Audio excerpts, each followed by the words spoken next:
વડતાલના સ્વામિનારાયણ સંપ્રદાયના સ્વામી સામે યુવતીએ ગંભીર આરોપ કર્યા છે, જેમાં યુવતીએ દુષ્કર્મ આચર્યા હોવાની ફરિયાદ વાડી પોલીસ સ્ટેશન ખાતે નોંધાઈ છે।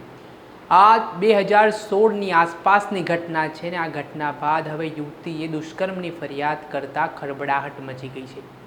કોણ છે સ્વામીની આડમાં આવા કૃત્ય કરનાર વ્યક્તિ? કોણ આ સ્વામી છે? સમગ્ર વિગતે વાત કરીશું આ વિડીયોમાં। વૈષ્ણવજન તો તેને કહીએ જે પીડ પરાઈ જાનાને રે। નમસ્કાર દર્શક મિત્રો, નવોદય ન્યૂઝમાં આપનું સ્વાગત છે। હું છું ફૈઝાન। વડતાલના સ્વામિનારાયણ સંપ્રદાયના સ્વામી જગત પાવન સ્વામી સામે ગંભીર આરોપો આજે એક યુવતી દ્વારા કરવામાં આવ્યા છે ને યુવતી વાડી પોલીસ સ્ટેશન ખાતે પહોંચી હતી ને દુષ્કર્મની ફરિયાદ સ્વામી સામે નોંધાવવામાં આવી છે। આ સમગ્ર ઘટનાની વિગતે વાત કરીએ તો 2016ની આસપાસ જે આ પીડિતા છે તે જગત સ્વામીના સંપર્કમાં આવી હતી। તે વડતાલના સ્વામિનારાયણ મંદિરમાં અવારનવાર દર્શન કરવા માટે જતી હતી। આ દરમિયાન જગત પાવન સ્વામી અને યુવતી વચ્ચે મિત્રતા થઈ, ત્યારબાદ નંબરની આપ-લે થઈ હતી। જોકે અવારનવાર તેમના વચ્ચે નંબરની આપ-લે થયા બાદ વોટ્સઅપ ઉપર મેસેજોથી ચર્ચાઓ પણ થતી હતી ને ત્યારબાદ જેવી રીતે યુવતીએ પોતાના નિવેદનમાં જગત પાવન સ્વામી સામે ગંભીર આરોપ લગાવ્યા છે કે તેમણે આશ્રમમાં ભેટ આપવાના બહાને બોલાવી શારીરિક અડપલા કર્યા હતા।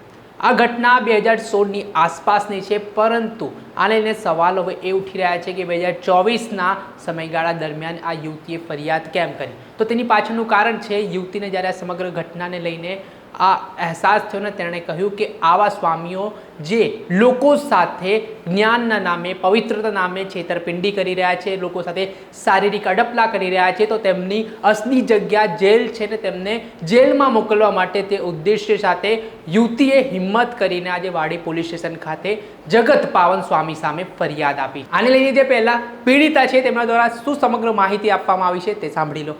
આ ઘટના 10 સપ્ટેમ્બરની છે 2016ની અને હું આજે ફરિયાદ કરવા આવી છું। જગત પાવનદાસ શાસ્ત્રી સામે ફરિયાદ કરવા આવી છું। વાડી સ્વામીના મંદિરમાં કોઠારી હતા। શું બનાવ બન્યો હતો તમારી સાથે? બળાત્કારનો શું બનાવ બનવામાં આવ્યો હતો? બળાત્કારનો કેવી રીતે તમારા આ મંદિરને તમારા સિકંદરમાં તમને લીધા હતા? તમે શું કર્યું? કેવી સંપર્કમાં આવ્યા હતા તમે? ફોનના માધ્યમથી પછી એના પછી એમને ઘણી વોટ્સઅપ પર વાતચીત કરી, ચાલુ રાખી અને પછી ગિફ્ટ આપવાના બહાને જબરદસ્તી કર્યો। તમે ક્યારે મંદિરમાં ક્યારે જતા હતા અને કેવી રીતે સંપર્ક? 2014થી મંદિર દર્શન કરવા જતા હતા અને 2016માં કોન્ટેક્ટ થયો હતો કેવી રીતે કોન્ટેક્ટ? ફોનના થ્રુ। નંબર કેવી રીતે આવ્યો? એમને ઓલરેડી મારા પપ્પાનો નંબર લઈ ચૂક્યા હતા। પછી શું કર્યું? રાત્રે 10:30ની આસપાસ મને ફોન કર્યો હતો। એ ટાઈમે મારી પાસે ફોન હતો અને મેં રિસીવ કર્યો તો કે હું જગત પાવનદાસ સ્વામી વાત કરું છું વાડી સ્વામીના મંદિરમાંથી। એવી રીતે વાતચીતની શરૂઆત કરી હતી અને મારી ડિટેલ્સ જાણવા માગતા હતા। ત્યારબાદ વોટ્સઅપ પર વાતચીત ચાલુ રાખી। પછી કેવી રીતે તમે ત્યાં ગયા અને કેવી રીતે દુષ્કર્મ આચરવામાં? ગિફ્ટ આપવાના બહાને મને વાડી મંદિરની નીચે રૂમમાં બોલાવી હતી। ત્યારબાદ ત્યાં એમને જબરદસ્તી કર્યું। એના પછી એમને ઘણો ધમકીઓ આપી હતી કે તું કોઈને કહીશ તો હું દવા પી લઈશ, તારા પરિવારને જાનથી મારી નાખીશ, એવી ધમકી આપતા હતા। અને સ્વામીનું ગ્રુપ છે એમાં ગ્રુપ વિડીયો કોલ કરાવતા હતા, નૂડ ફોટો મોકલવાના અને વિડીયો કોલ પર ગંદી બતાવવાનું અને ગંદી ગંદી વાતો કરવાની। એટલે 2014માં તમે બનાવતો છો, તમારી શું ઉંમર હતી ત્યારે અને અત્યારે શું ઉંમર તમારી હતી? ઘટના બની ત્યારે મારી ઉંમર 14 વર્ષની હતી અને અત્યારે હાલ મારી 30 વર્ષ છે। તો આટલા મોટા અંતરાળ બાદ તમે અત્યારે ફરિયાદ આપો? એ ટાઈમે મારી પાસે એવો કોઈ સોર્સ હતો નહીં કે હું પોલીસ કમ્પ્લેન કરી શકું। તમે તમારા વડીલોને કંઈ જાણ કરી વિચારી છે? નથી।